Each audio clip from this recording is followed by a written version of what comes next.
can you explain a little bit what your attitude is as a so-called popularizer? Because you're getting a lot of critique because of that, in the way you communicate your own science and the wider field around it. Why are you doing it, and what is the critique about that you're receiving in the way you're doing it?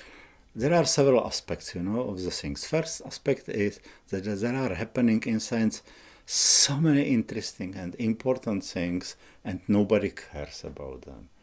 If you will go to the newspaper, as I am there, often, you will see that many of the journalists are young people, usually without responsibility, quite often without children, and they are busy.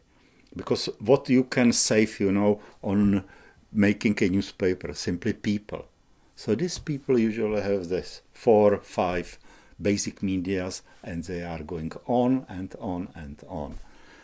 But you need, or public needs, as I believe, something what I call the widening of the semantic field. It sounds terrible, but simply bringing new topics into it, new attitudes, bringing there the news from the other part of the world, simply widening the number of the topics people are talking about.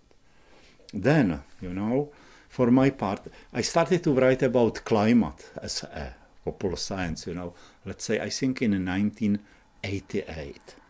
So now it's almost 30 years ago, and through simply observing the literature about it, the shifts of the attitudes, and so on, I believe I have some background, especially in this, let's call it the popular climatology, and so on.